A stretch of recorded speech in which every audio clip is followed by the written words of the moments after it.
Good morning. We're back this week with another webisode from Fishwick and Associates. Today we have, as usual, John Fishwick, and we have Daniel Martin from our firm. Morning, gentlemen. Good morning, Zach. Good morning, Daniel. So, at first I thought you'll tip the first question to me, but I see that we have Daniel here, and Daniel is a young lawyer who's worked with us for a couple of years. Around the office, we call him Judge Daniel sometimes. And the reason we call him Judge Daniel, he's very scholarly, but he also worked for a judge before he came with us, a state judge. So Daniel, lawyers know what a law clerk is, but the public may not. What do you do when you're a law clerk? That sounds like a big, important job. Well, you don't really get too much credit when you're a law clerk. Sometimes you write things, but the judge gets all the credit. But the law clerk basically is the judge's, right-hand man. They're a sounding board. They do research for the judge. They do some writing for the judge. They're basically, there to sort of help the judge out, doing these research questions when the judge has to make a decision. And sometimes that involves doing research for a lengthy opinion. Sometimes it involves, kind of sitting off to the side while the judge is in court, and the judge will, say, I need an answer on this question right now. And you look it up and you give the judge that answer so he can, kind of make a decision while in court without having to, step away from the proceedings. All right. That sounds great and very interesting. I think that gives you good training to be a lawyer. So, Zach, is the first question coming to me today? It is. It absolutely is. And it has to do a little bit with current events. As you know, as everybody knows right now, in the Commonwealth of Virginia, Governor Northam has come down with some orders, for our own safety. But I think that brings up a few unique challenges. One of those seems to be right now, how is this affecting freedom of religion under the quarantine? And I was just wondering, John, if you could speak on that, and people's rights and some of the challenges they face to this order. It's an important area, and it's developing every day. The governor has a right to pass an order to keep us all safe and healthy, and he has that. But the Bill of Rights gives us all certain protections too. And one is that the government can't establish a religion and it can't infringe upon your religious freedoms.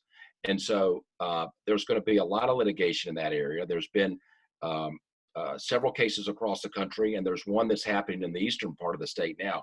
In Kentucky, the judge there said that it was unconstitutional to prevent people from driving through church services if you were going to let people drive through other businesses like a liquor store. And so it struck down a governor's order that you couldn't have a drive-through church service.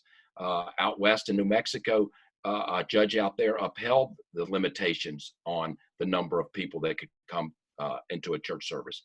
There's a case in Eastern Virginia where the United States Department of Justice has jumped into that case. In that case, they criminally charged the minister with violating the judge's order. And I think there's going to be a lot of sympathy for that case for the church. I think it's pretty rough to say that when somebody's asserting their religious rights that they should be charged criminally. But that concerns the social limitations over 10 people at church. Can you have more than 10 people at a church service to assert their constitutional rights to worship?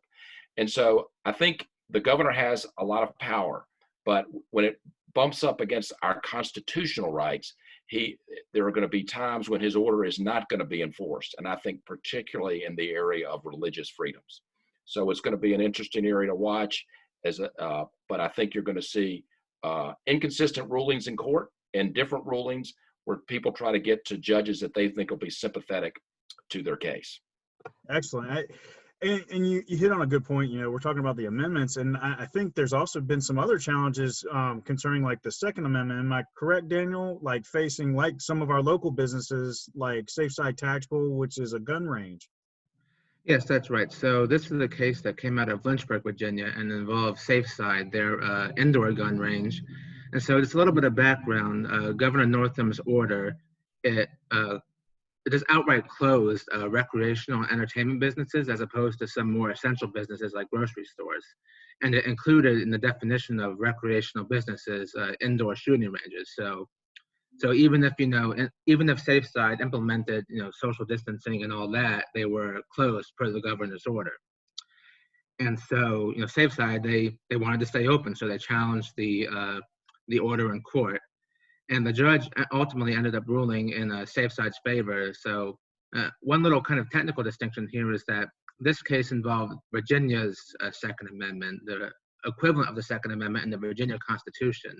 Interesting. Which kind of ended up being a point that the judge brought up, because in Virginia's version of the Second Amendment, the right to training is kind of more explicitly stated, whereas with the Second Amendment to the United States Constitution, that's more something that courts have found that, the reason we have the Second Amendment is to have, militias and all that, and part of the, right to bear arms is the right to get adequate training. But with Virginia's Constitution, it's more directly stated. And the other point why the judge, found in favor of Safe Side is that, so Governor Northam has the authority to issue executive orders based on the Emergency Services and Disaster Law. But that law specifically states that the governor cannot limit in any way the right to bear arms. So the judge was, his reasoning was that, well, this law, it gives the governor this authority in the first place. It kind of carves out this exception for the right to bear arms. And that's why the judge, allowed Safe Side to remain open. Okay. Well, has this, beyond just like the gun store and gun ranges, has it affected any other type of business? Sure. So one kind of case to contrast with the Safe Side cases involving Gold's Gym, which is a chain of gyms throughout Virginia and I think other states as well. You've probably seen them before. And there, those were closed as well, as fitness centers are considered, recreational businesses. They're not essential services. And so the judge there, in contrast to the Lynchburg Safe Side case, said that the governor's order, can apply to these because, it's not a constitutional right that you're dealing with. You have the right to bear arms. You don't have the constitutional right to, lift weights. It's a different sort of situation. So I think, when we're dealing with businesses that don't really implicate constitutional rights, courts are going to be much more likely to, uphold these closures. And of course, Gold's Gym, they lost that case, but they said they're going to appeal to the Supreme Court. We'll have to see how that plays out. I mean, one, potential issue there is that, Governor Northam's orders are time limited. So, by the time it gets to the Supreme Court, it might all be, all moot. Interesting. Well, so John, I want to throw it back to you. So with this whole pandemic, I mean, we're going to start to see, apparently it sounds like a lot of litigation coming our way. I think there is, Zach. I think anytime you have kind of laws, executive laws versus our Bill of Rights and our Constitution, there's always going to be rubs there, and there's always going to be different cases. And we have a somewhat dysfunctional political system now. And so these decisions are going to fall to judges to make these calls of executive orders of the governor versus the Constitution. And I think it's going to be changing laws on a weekly basis. There's going to be new cases and new decisions by judges, and those decisions will be appealed. So I think it's going to be a fascinating area of the law to follow and to keep an eye on and to practice in. And here at Fishwick and Associates, we keep right there on the bleeding edge of what's going on legally, so we're able to represent anybody. Isn't that correct? That's right. We do a lot of cases in federal court and with the Constitution. Done those for a long time, and these are the types of cases that we are often in and expect to be in. Outstanding. Well, gentlemen, that's all I have for you on this week's episode. Do you have anything? No, thank you, Zach. Thank you, Daniel. Outstanding. Gentlemen, I'll see you all next week. Bye-bye. Bye-bye.